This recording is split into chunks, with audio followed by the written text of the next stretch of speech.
So I'm really excited to finally be in Russia and in St. Petersburg, and to have traveled. Actually, I came with Hip Hop Union and Nord to Nord and traveled your country, and we went to several cities and villages that he will pronounce better than I can.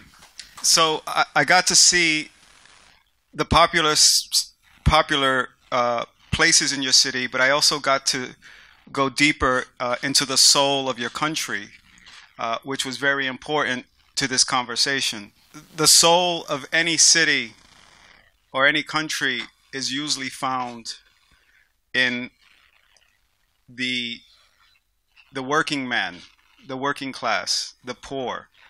And in America, this is so true because we invented jazz, we invented gospel, we invented the blues, we invented rock and roll, we invented disco and hip hop.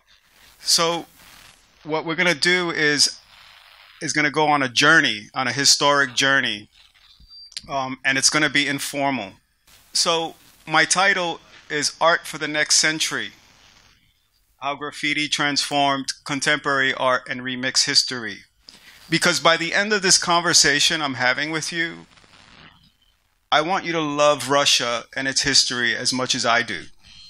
I want you to learn from it, and I want you to connect hip-hop to it like I did, and to discover how special your history is. But we're going to start with my history first, okay? This may look like a war zone, but it's the South Bronx. This is where hip-hop was born. And out of nothing, we invented something. Something we didn't even know had the kind of impact it is having today. And I show you this because we're going to come back to this, to the story of Russia during the war. This is an introduction video just to give you some background on the kind of work I do as an artist, as an educator. By the late 70s, American culture had begun to shift in a way that gave rise to a new form of self-expression known as the Golden Age of Graffiti art. New York City was undoubtedly at the heart of this punk rock and hip-hop movement, and artists like Kарлos Rodraiguez may have been considered one of the original vandals of the scene, but with a second and more sophisticated look, some would simply call him an original. Well, when people refer to the Golden Age of Graffiti, I think they're talking about, I would say, 1978 to 82.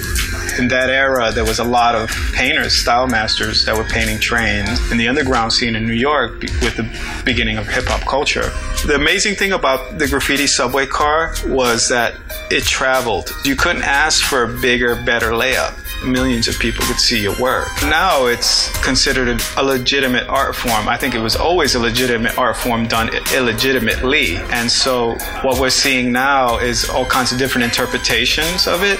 Ultimately, it was his street smarts that allowed Kарлos to remold his street art into a profitable living. With the ability to stay ahead of the game while remaining true to his art, Kарлos has been able to fearlessly tackle multiple mediums, from sculpting in the 80s to web design in the 90s.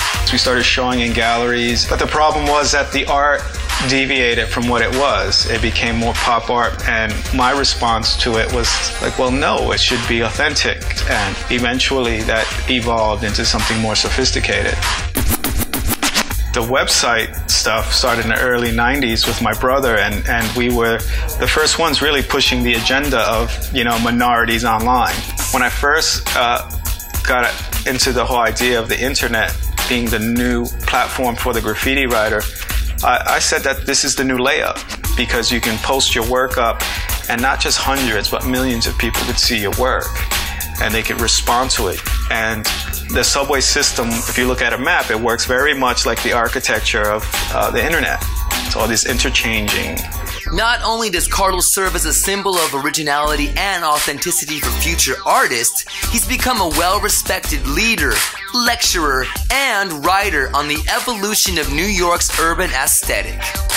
My career, I came from painting trains to doing fashion design, jewelry design, sculpture design, internet design, structural design, award design, and I didn't intend for any of that. One of the values of having work that's recognized not just by your peers but by younger people is the magic that happens.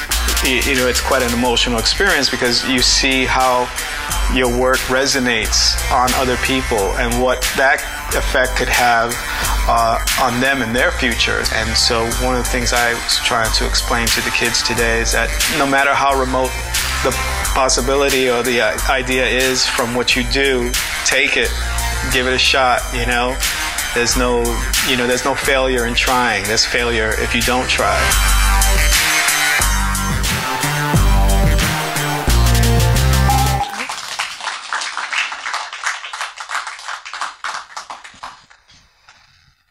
So, in this picture, I'm 11 years old. Spasiba.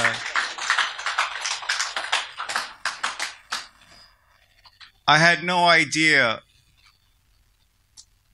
that by writing my name all over the streets and trains that I would do any of those things that you saw in the movie.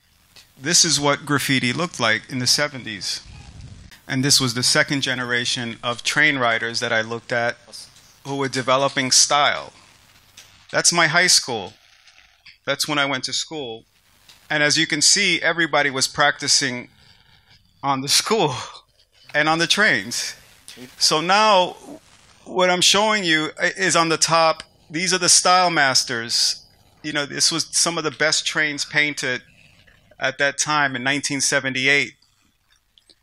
And then in 1980, Blade painted this whole car, which was unusual for graffiti style writing.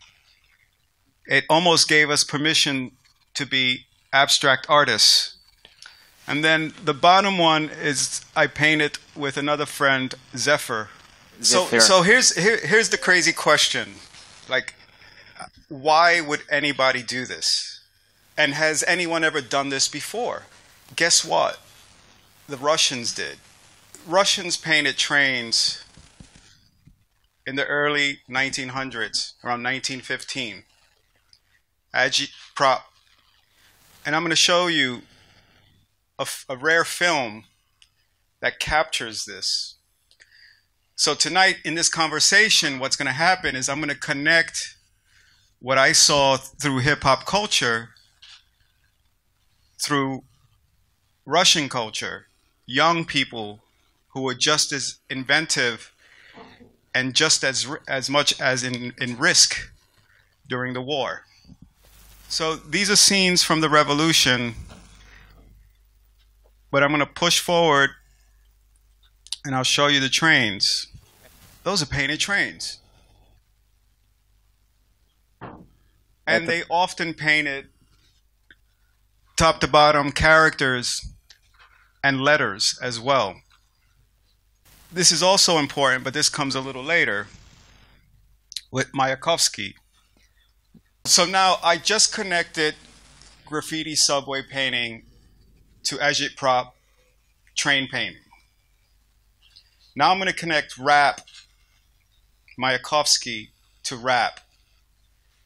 Because Mayakovsky had a certain style of poetry, but he also identified it as R-A-P. Trust me, this is incredible. And it's an important part of your history that this happened. That's a whole car top to bottom.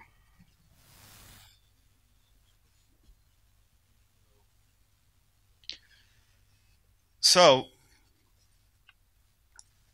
now that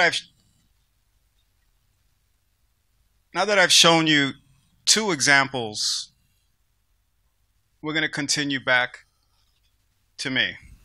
This is modern graffiti from Case 2, who was in the movie Style Wars. And what's important about this drawing is that he's really making 3D style. He's taking style that's like this and bringing it out into space. That's very sophisticated thinking for a graffiti writer, a style writer. So here we have Dondi and Days and me and some friends. And at this time, we were coming off the trains and into the studio.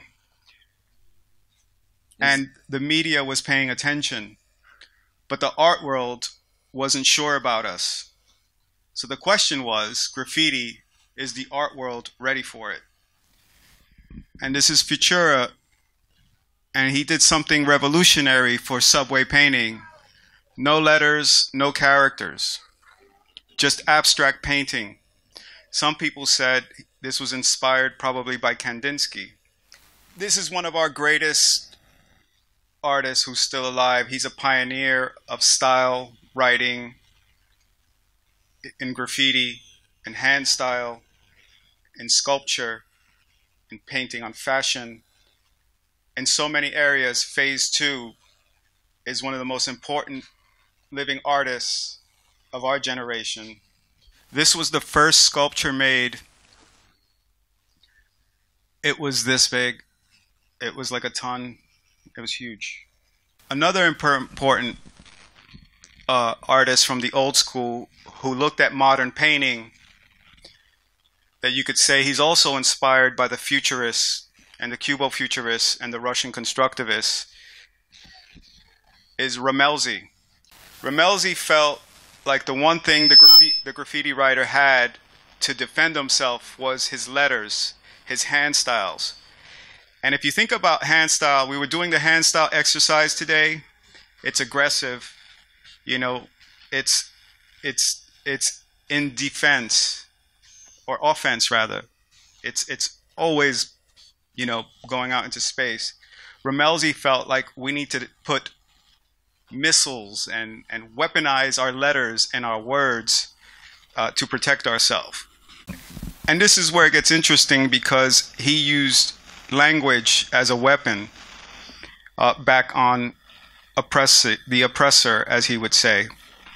But also, he did something really important. He gave it all a name, and he called it iconoclast panzerism and Gothic futurism. Panzerism and Gothic futurism. So now you see, like, as graffiti writers, we started evolving. We were like, okay, what happens after graffiti? You know, the same thing with the b-boys and the rappers. We were all saying, what happens next after the streets? What do we do with this art? One of the things that I did was I turned it into sculpture. I always saw graffiti as sculpture, like moving into space. Just like the b-boys, it's that same language, you know? It's kind of like letters. That's what we were thinking about. This was hand-cut metal. So now you can see I'm doing traditional graffiti sculptures off the wall, but I felt that wasn't enough, because I was thinking, what next? Graffiti was too easy. And for those of you who are graffiti writers, I can't stress it enough of what value you'll find if you spend time in a museum. Because this is where it gets very interesting. Between the train tunnels and museums, I started to think about graffiti differently. I started to see it differently. So I started looking at modern art. People you may know, like Picasso, and other movements from France, Italy, and Russia. So I made this sculpture influenced by the futurists. But the one that really changed the way I thought about how I was going to make my art was a Russian. And his name was Vladimir Tatlin. He's one of the most amazing artists of your culture. In his day, this was wild style. That's Vladimir Tatlin. You may know that. Do you guys know this? And this is a little sculpture that I made that was inspired by this. But why Russians? Why the constructivists? Because they understood raw material and emotion through material. So you could see all the energy in the center of these pieces. But like if you think about wild style and you think about b-boying, it's that same energy, but pulling it forward. So this is me in a foundry working with material. And the one thing that connects me to the work is music and rhythm in my head. So these kind of, you'll see me, you know, like, it's a dance. It's a dance with material. But it's also this. You writers, you have a muscle memory. We all have a kind of similar muscle memory in how we draw in space, right? So you see here where I'm drawing in space. And these are the sculptures I made in like 3 days, 4 days at the Para Museum in Istanbul. So now you see how I'm using material in very hard abstraction, but also flowing in space. So this language is this. First of all, I can't pop, I'm not a b-boy, but I'm going to show you that so much of it is, you know, like this kind of structure. So now you see this mural is very much inspired by people like Malevich and Popova. All right, so now this is probably my most important work connecting me to Russia. I started doing b-boy abstract drawings in 2005, and what I wanted to find is a way to express what I thought was an elegant and a sophisticated, smart way to show what the dancers were doing. So I started making drawings that were very simple and a lot of sharp geometry. But guess what? Somebody did it before me. Vasily Kandinsky did. This was with a dancer, Gret Paluka, and I think that's in the early 1900s, probably like around 1915 or so. And so here's a painting I did showing a b-boy. Once you know the formula, you know, it's like, you know, it's that movement. And so the reason I show you this is because it's what we love, what we like about hip-hop has existed. It's in places, it's in all around our lives, you know. We identify with it. And what we should do with history is use it again. Again, we see Kandinsky, what he's trying to do. And this is my b-boy freeze. B-boy inspired by Picasso. Now this is working with some legends. At Ken Swift at the studio. And B-boy Storm. You guys are going to meet Ken Swift. I think he is one of the most genius dancers of our generation. It is with b-boys like him that I grew up with who helped me develop as an artist, but also helped me understand the dance form. This is a modern painting on a b-boy freeze. I can't do it, but these are more b-boy abstracts. But if you look at the work of Russian painters like Popova and Stefanova and Rodchenko, you will see this too. You will feel it, rather. Rodchenko, Popova, and Stefanova. There's a lot of them. Puni. There's a lot of names.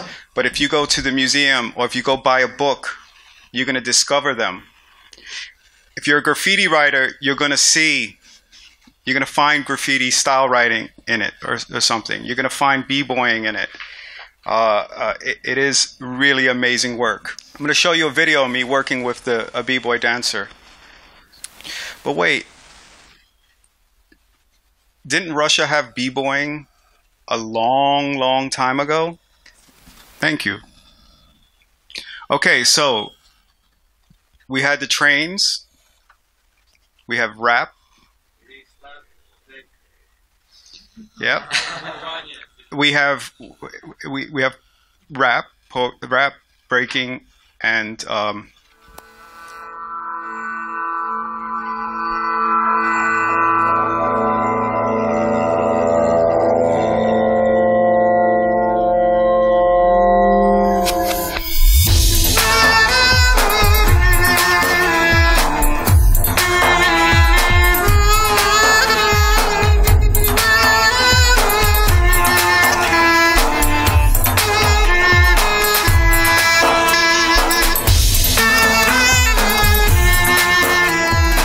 me and Amigo met in 2005. Red Bull had commissioned me to design an award to honor the best b-boy dance group in a competition called the Beat Battle in London. And Amigo was part of a group called the Flying Steps, who won the event, and that's where we first met. He had sent me some videos of some of the dance that he's experimenting with, which goes back to tradition and Turkish culture, evolving the language of what the b-boy dance is. So what we saw today was like something very, very different for me in terms of how my hands move, my line, my eye.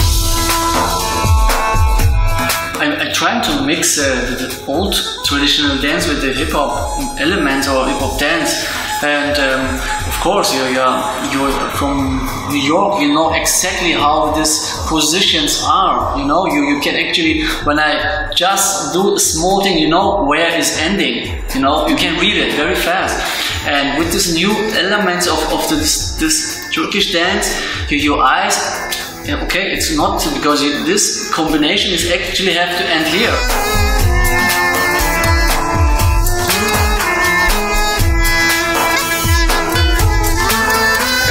I'm working from muscle memory, so I'm doing the same lines and the same geometry. And then at one point, because your dance was so open and new, especially to my eyes, I had to let go of that and just say, okay, just keep it moving, and I'll just let my hand just follow that. And that was a really emotional experience because I wasn't doing it, you know, and I didn't have any control of that until that moment that you stopped and held a freeze, and I could capture that geometry and that intention in his dance. The nice thing is that we're able to kind of just stop, look at it, and talk about it together and find it. He can work with me on that and finding where the body or the intention is.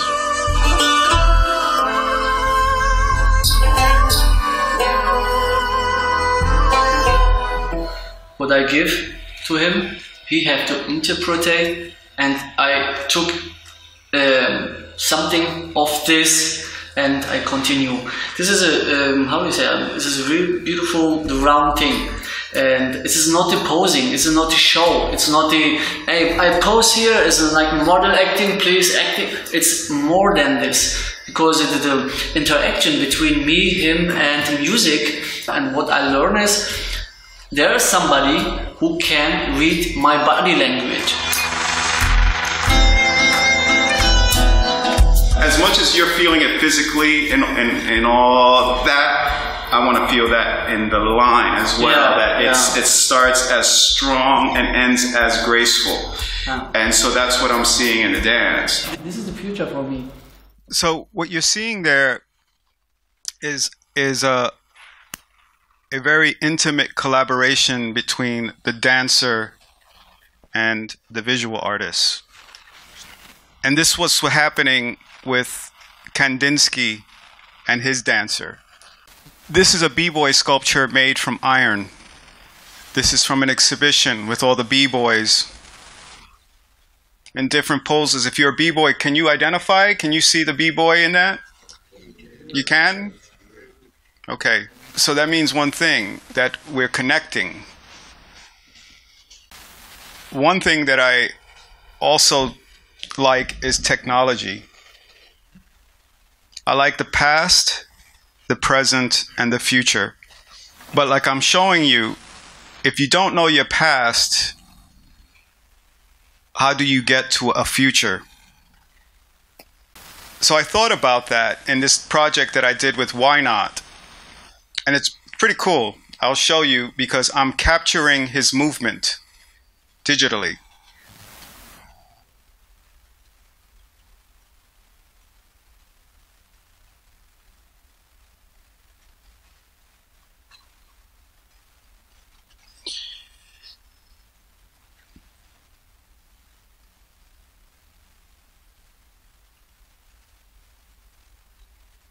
That's the dance you were just looking at.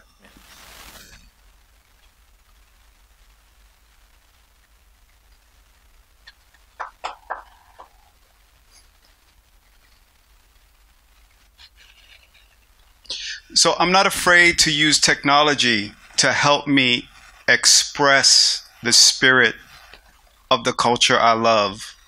For me, this is as much a tool as a pen and paper is.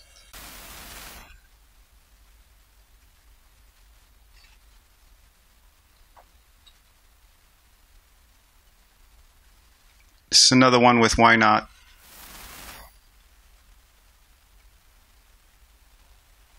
So, and in doing this, the challenge with him was to do a couple of things. To take b-boying into another space, but also to pull in a little bit of old history towards way out into the future. These movements that you see towards the end are Cubo-futurist movements. So let's come back to graffiti sculpture. I love graffiti. I love style. I love that you could apply it to anything. This piece I made illegally and put it in public. And this is a small studio version. It's made from one piece of material. Style writing, good style writing, is elegant and smart. This piece, I feel, captures that. And this is another wild style graffiti sculpture.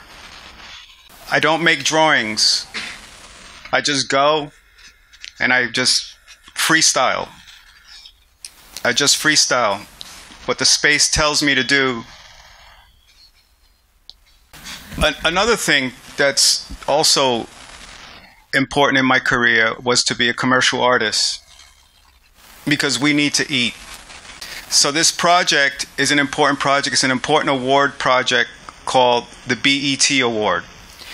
And this award has been won by Beyonce, Kanye, Prince, Stevie Wonder, Lionel Richie, Chris Brown, R. Kelly, Wiz Khalifa.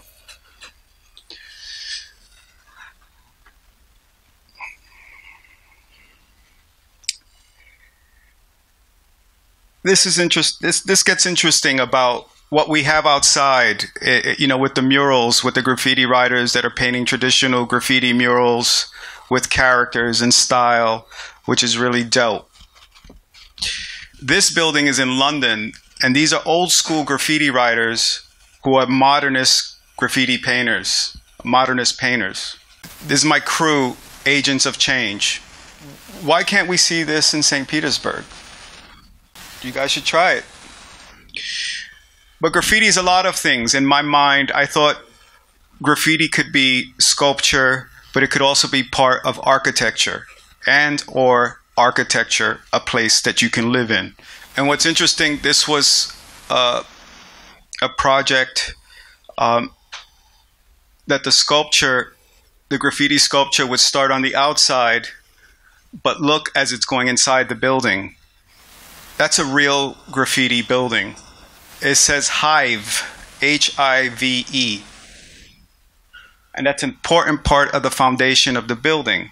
The aesthetic, the windows are arrows.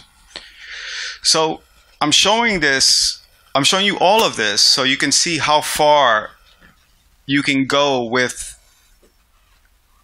not just graffiti style writing, but with hip hop culture. I am going to show you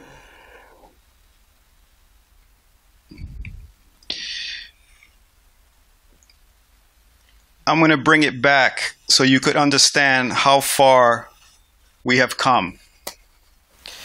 This is rare footage of New York City graffiti subways. The leader and founder of his gang is Slick, considered by many to be the king of graffiti. We call ourselves the 3-Yard Boys, you know.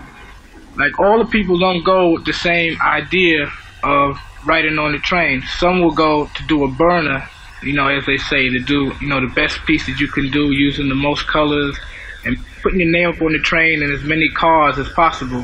You're constantly looking, you know, out for the third rail. Your head has to be constantly turning to look out to see if any cops or workmen or conductors are coming, you know, and if you go in the yard and cops are there, you know, and they chase you, you know, in order for you to get away, you have to go, you know, through something that they can't go through. So usually you go under a train, on top.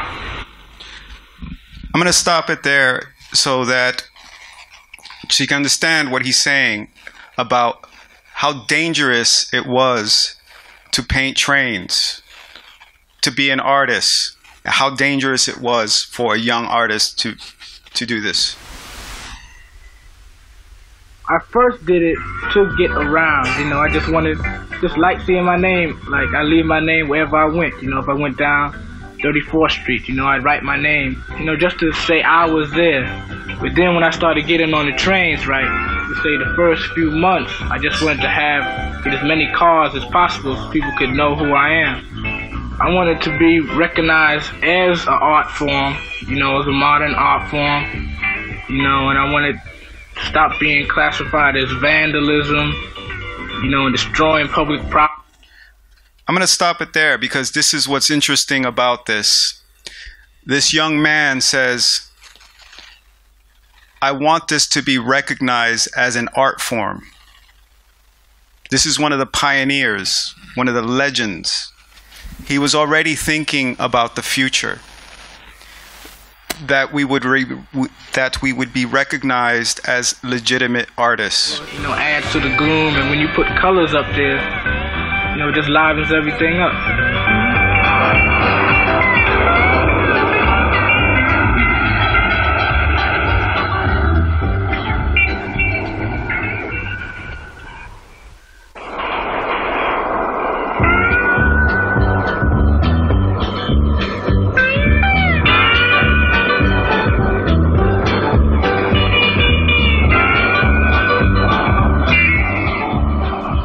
Playground walls are practice runs for subway pieces.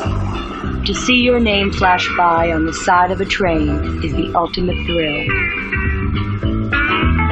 86th Street change for the local upstairs. 59th Street next stop. Watch your step, watch the closing doors. Watch the closing doors.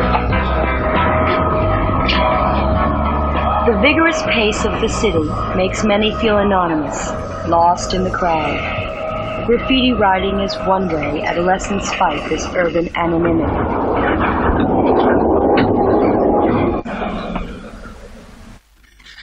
So this was graffiti in 1970. This is graffiti in 1982.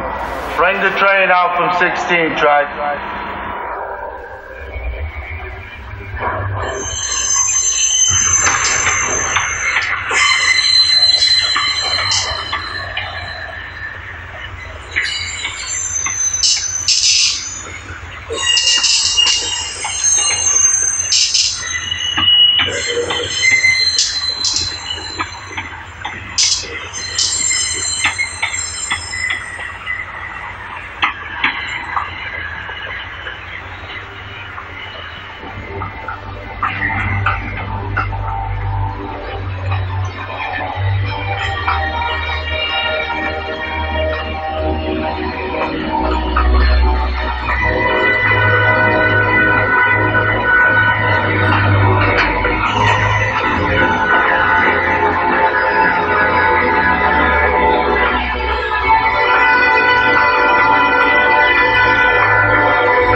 They call themselves writers because that's what they do. They write their names, among other things, everywhere.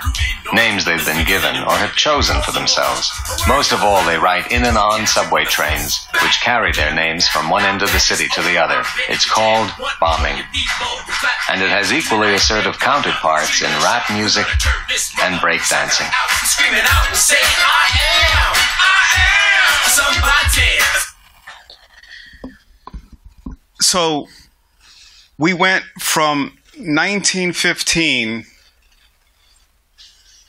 to 1982 with painted trains, but more importantly, it was the spirit of young youth culture. The question I found after the trains was like, what becomes of graffiti? Is it not graffiti if you start doing practicing in the studio, in the galleries, museums? Does it matter to you? What's important to understand about our success as young people, people who are different in their art and in their music, is that it needs to grow. It needs to challenge. It needs to challenge the streets, but it also needs to challenge the academia. It needs to challenge the institutions. So I'm going to show you a film going back to Istanbul. And in a way, in order to understand my mind when I was doing this exhibition, there were other graffiti writers and street artists in the program. And in my mind, I was going in as a b-boy, as a writer. I was going to burn. I was in competition in my head with art and my community.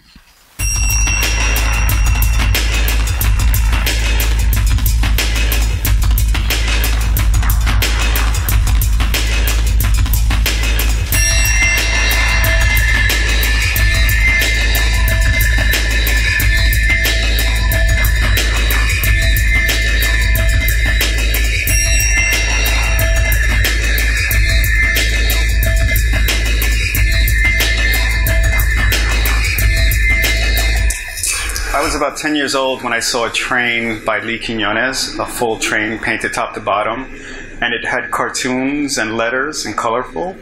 So as a young kid who loved cartoons, I was like, who, why, what, where, how? Then I started realizing it was all over the community.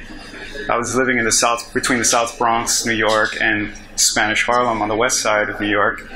And at that time, there was so much writing that I wasn't aware of. And then when I was aware of it, I started realizing there were other people I knew who were doing this. And so I decided to try. And I tried in school. And a friend introduced me to a marker, like a real graffiti marker. And from there, I started paying more attention to the writing, learning more about the writing, and the culture. And so from then on, I never looked back. I kept getting invested into this culture, realizing that it wasn't just a signature, but it was also design. It was also the complicated lettering forms and things that move and cartoons that come off the train. And it was a way to get known in a place where you were not necessarily known. Or that was an important statement, and I think most young writers feel this way.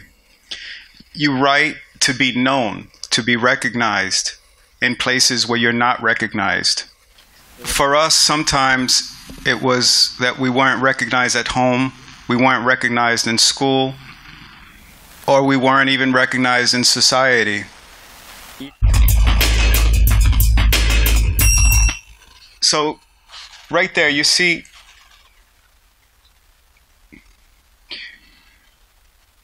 that little clip. Am I making art or am I b-boying? I'm doing both, and I'm making b-boy sculptures. Watch.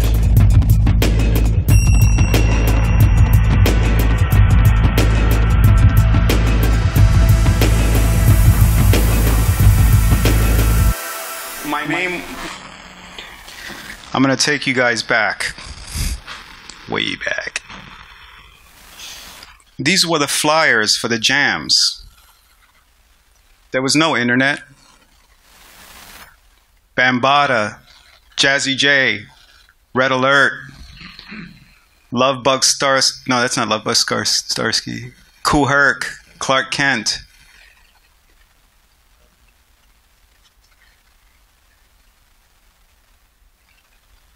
This was all done by very young kids. So hip hop, you see how funky hip hop was? The Soul Sonic Force? Their costumes were very much influenced by Funkadelic.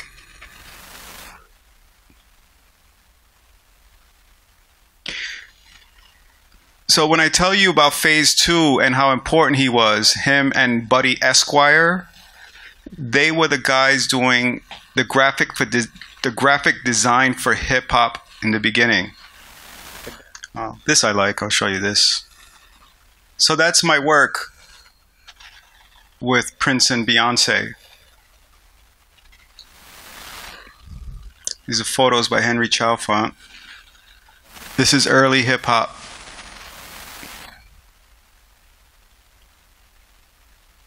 Ken Swift, who you'll meet soon.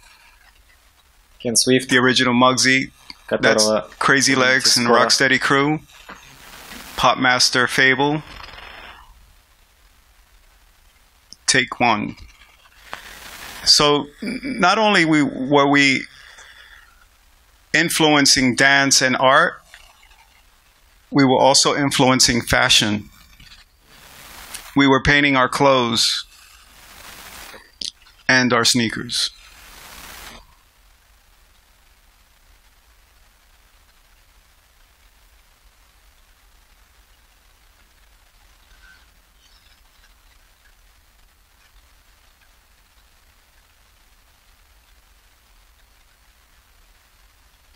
And this is classic b-boy style.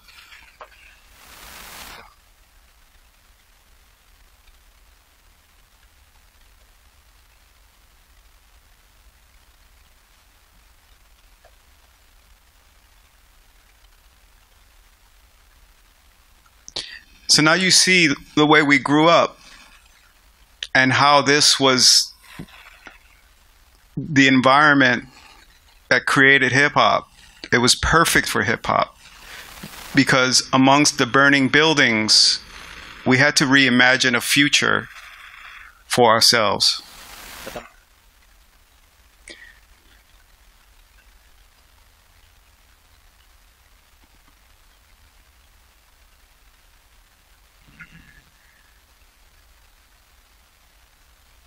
That was me. Head spin. And that's Henry Chalfant painting. Frosty Freeze. Take one.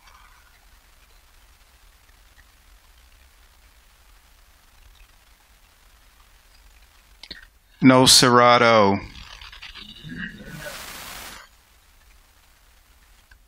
Art is not a crime. Fuck the buff.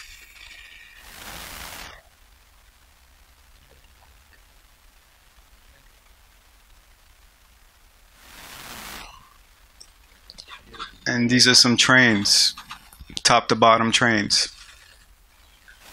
This was Dondi and my brother.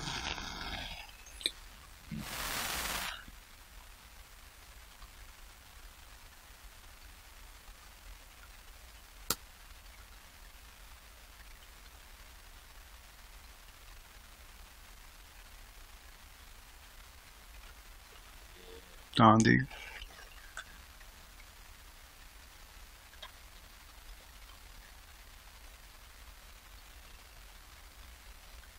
This is from the 70s, very early 70s. I painted this in 1983.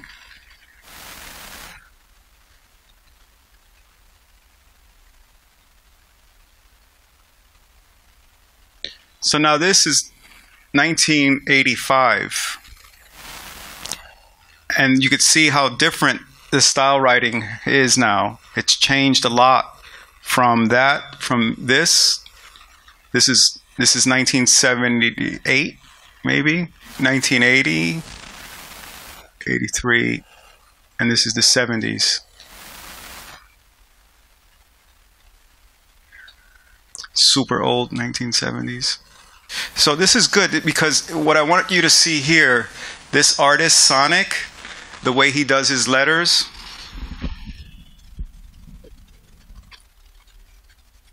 It's they're wrapping. They're wrapping around each other.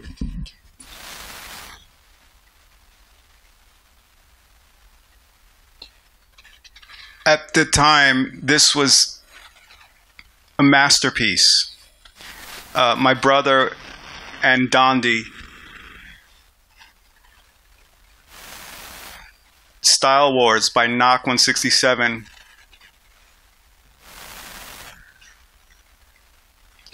Stop the Bomb by Lee. So what's important about this whole car, it was done during the Cold War between Russia and the USA. And everybody thought there was going to be a nuclear war. And so he painted this famous whole car. And in the middle, you can't see it, but he has two hands shaking. USSR, USA.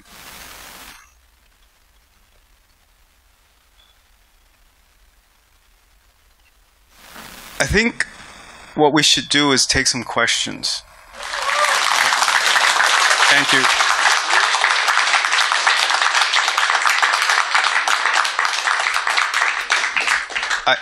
I know we covered a lot. Now we can relax and have this conversation. Question. You know that letters are more classic right now, and all times it is more classic than characters or landscapes in graffiti culture. So I want to know on what's on your mind. Is it was a reaction on a lot of advertisements from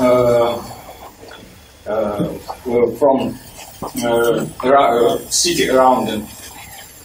Is it that art form based on letters is from advertising? Is from advertising? Yes. No. So the advertising influenced graffiti style writing? Yes. Yes. Yeah. Yes. Graffiti was definitely influenced by advertising because you had so much advertising inside the train. So you started seeing a lot of different letter styles, letter forms.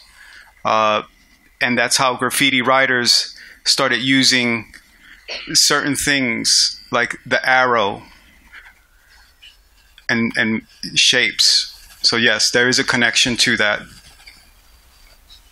That's a great question. Now I'm going to show you something. This is Alexander Rodchenko. And it's a cover of a magazine that they were publishing, a newspaper. You see the style? You see the arrows?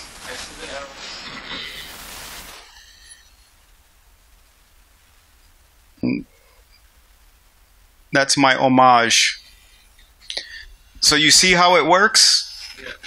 Exactly like that. So that's advertising back then, history, and I bring it to today.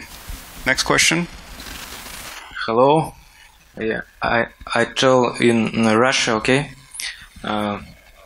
Хотел задать вопрос, как давно вы, как долго вы здесь еще пробудете? I leave tomorrow. К чему я это говорю? Вы сегодня начали говорить о бибоинге. Это интересная для меня тема. Я сам танцевал. История бибоинга – это русское боевое искусство, танец боевой, как вы сказали, казачий пляс. Да, казаки этим занимались, и Если интересно, я думал, что будет интересно, если есть минут 10 после выступления, я хотел бы что-то показать, потому что я занимаюсь русским боевым искусством. Please. Yeah, after the presentation. No, please, now. Сейчас. No, I want you to show us. The battle, Russian battle dance. Show us. Ну, взаимодействие двух людей.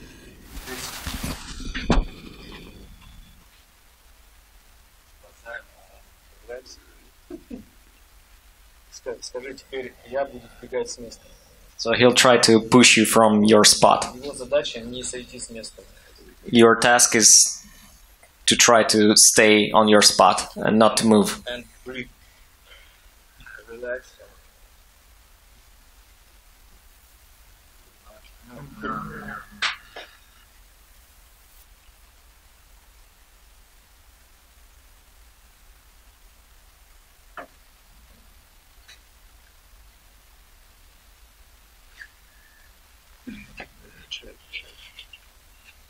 No, you go ahead and try. Was I supposed to like?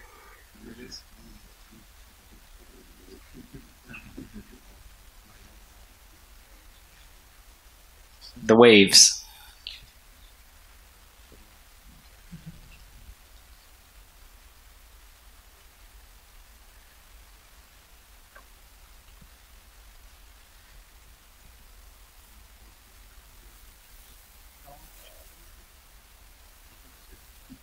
Am I supposed to follow him? I don't understand.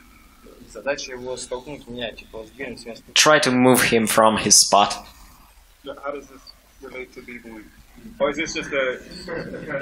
That's the Russian battle It's a battle dance. Yeah. Do you do kata style?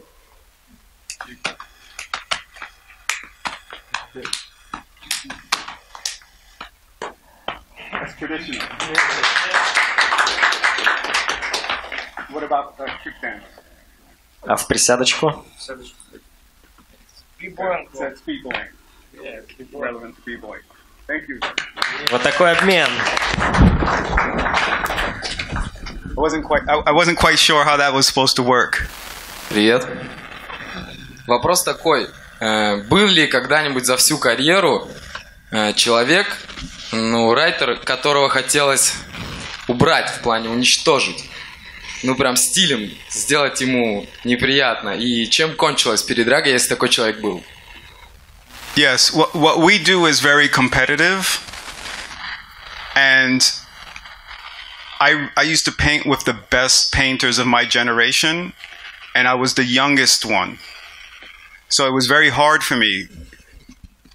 So imagine that your brother, Dondi, Case 2, all the style masters are part of your crew and family. And they're competing against each other all the time. And I have to compete against them. And it was a friendly competition, but it was a competition for style. Who was going to create the best style? Nobody was more challenging than my brother Kel. So as the style masters started becoming men, they stopped painting on trains. And I was getting older too.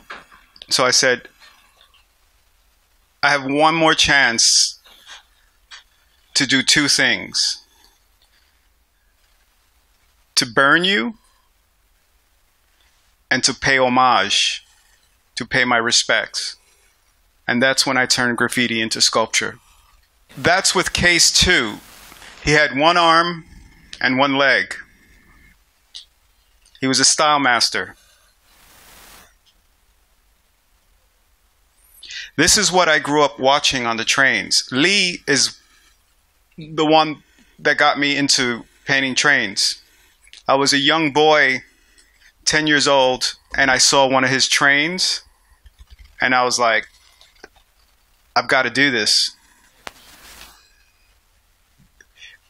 You know, and I've been talking to writers throughout Russia, and one of the things I keep asking them what about your history? Tell me about your history. Who's important in your history?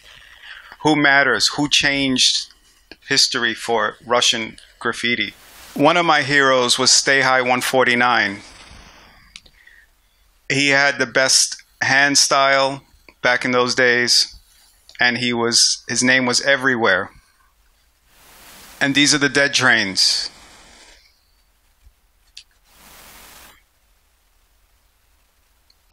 Early Wild Style by Lee.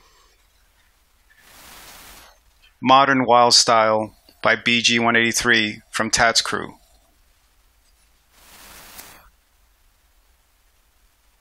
Old trains look familiar? Early graffiti master Cliff, and you see him using characters. So now you talk about advertising, how advertising affected graffiti.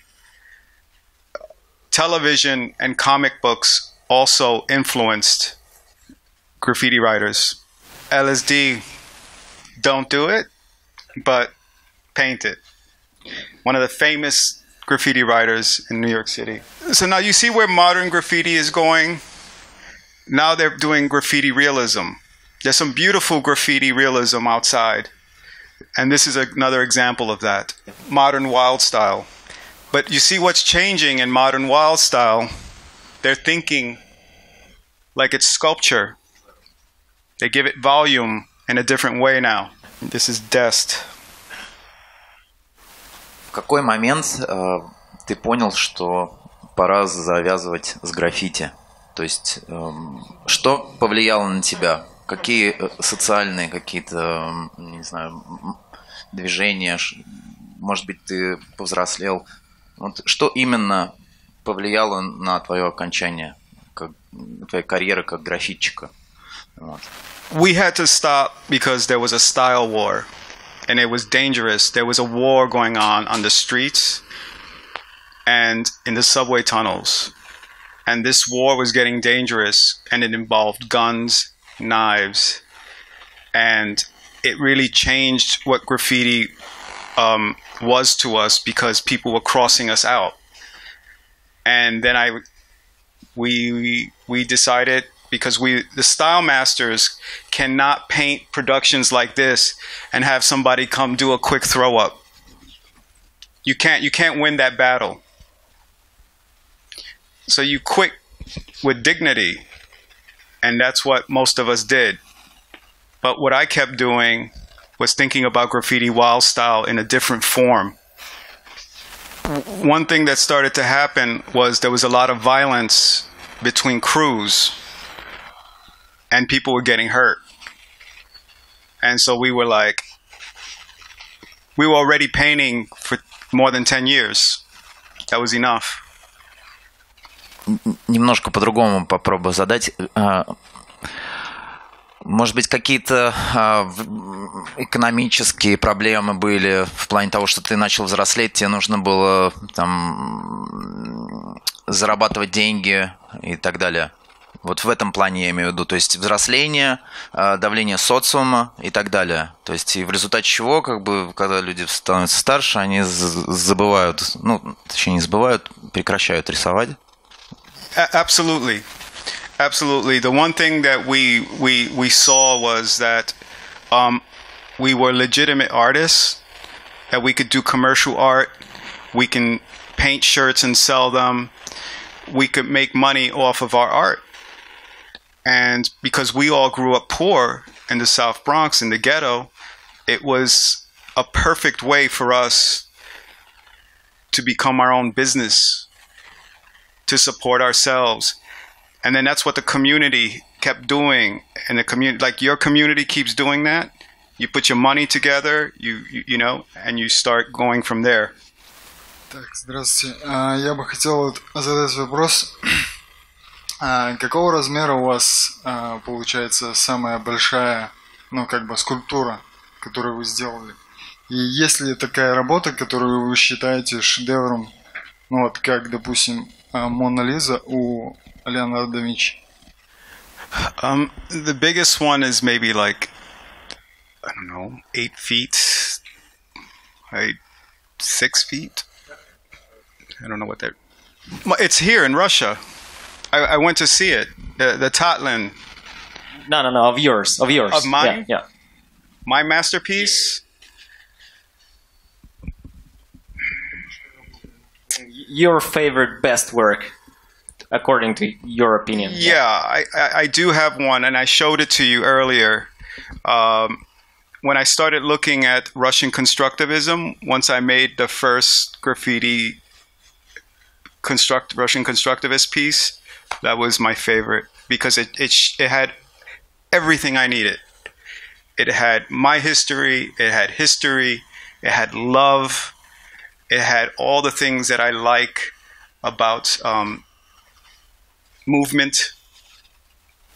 That's this one. This is Prince Ken Swift. This is a b-boy sculpture.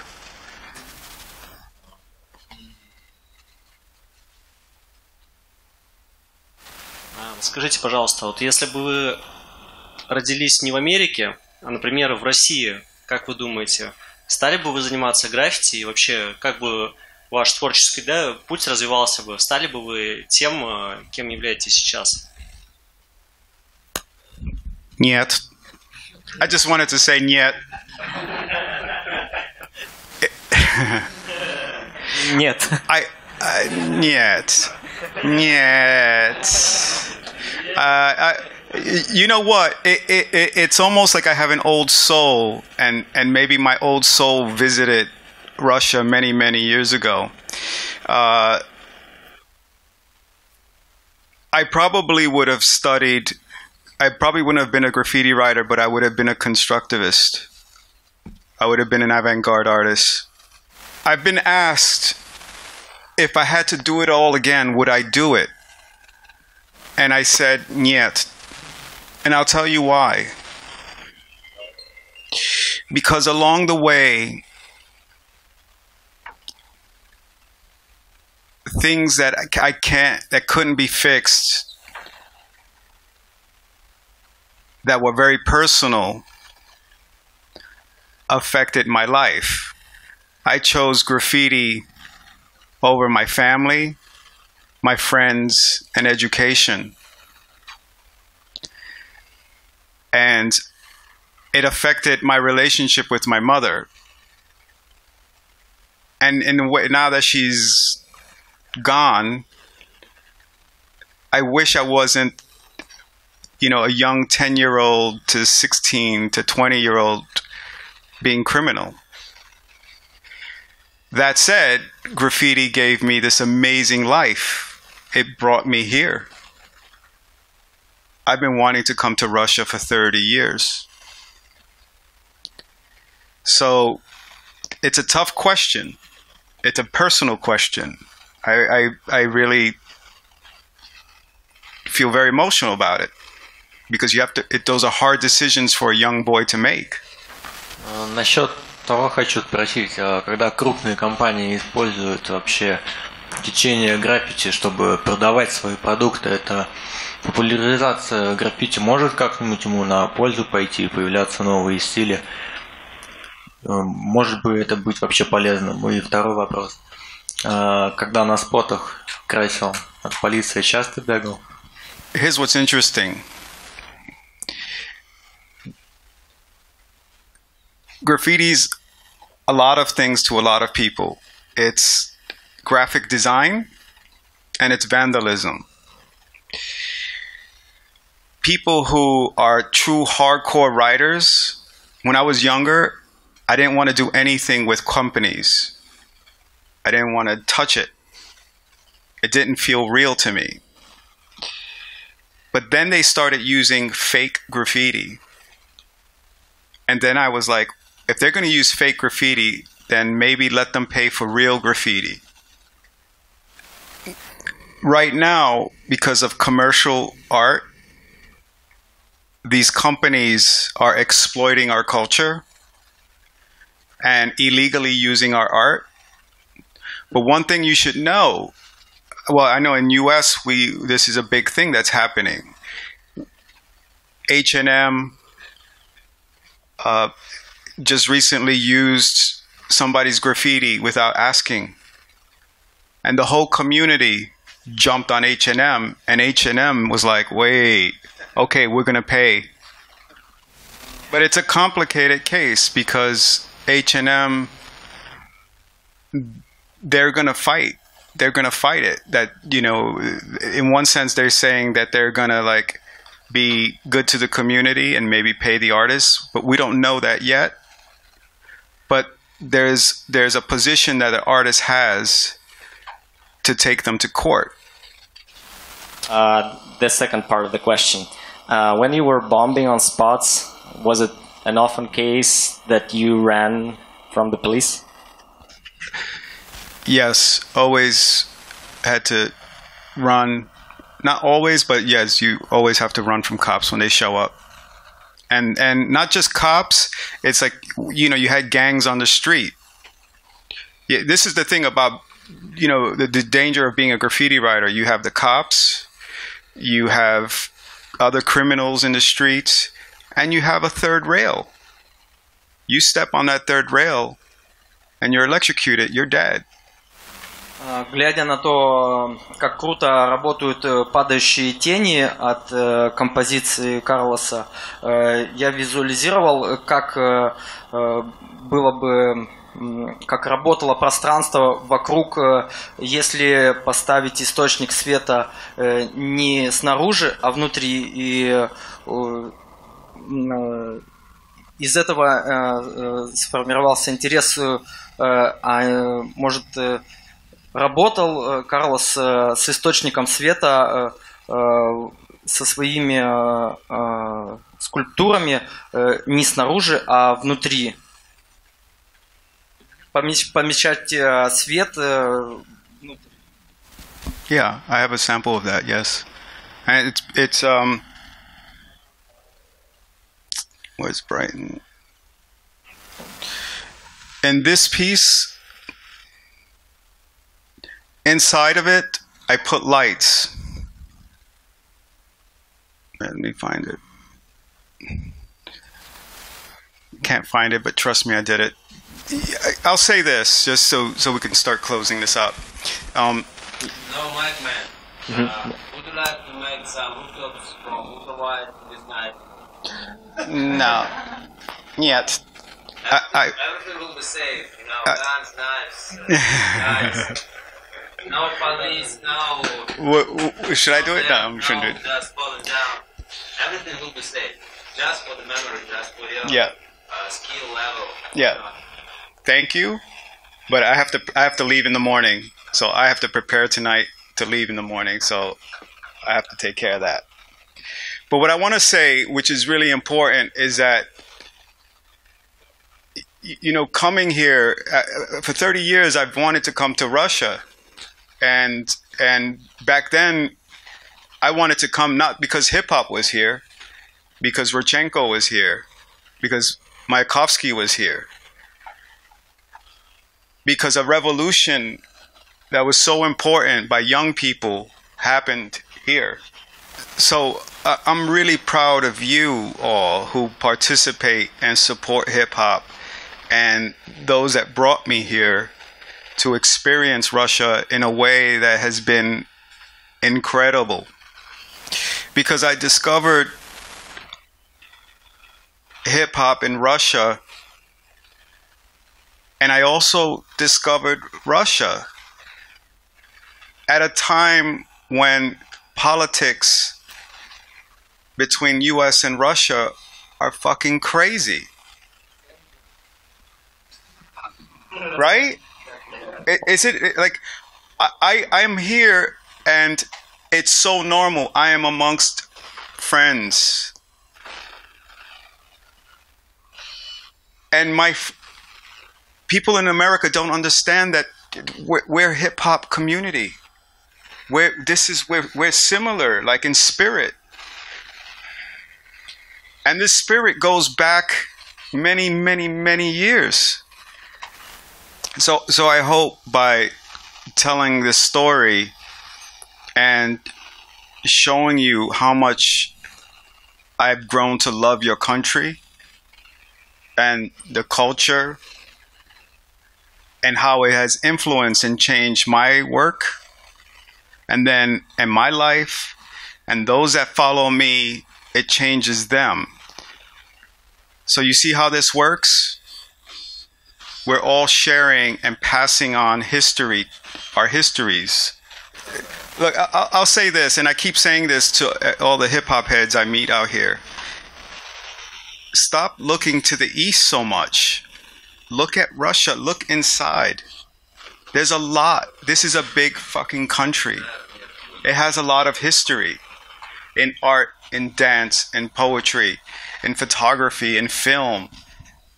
And so embrace that, come back to that, but give that same flavor you got for graffiti and b-boying, like mix it up. Own it, make it distinctive. So with that, I just want to say spasibo. Spasibo, rather. Thank you. Еще раз спасибо всем. I'm, extremely impressed and proud. I was honored to judge your best artists, and that was really hard. But I love that I could do that. I couldn't have imagined that was possible. So now we have to spread the word. Yo, that Russia's in it. They're in the house, right? It's not the politics. You leave politics to politicians. You leave art to artists, right? And so it's important for us to understand that we can use our art as we're doing now to heal ourselves, to educate ourselves, to create a home for ourselves, to create our battles for ourselves.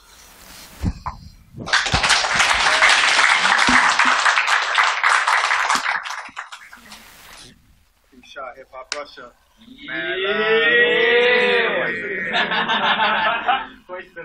Спасибо.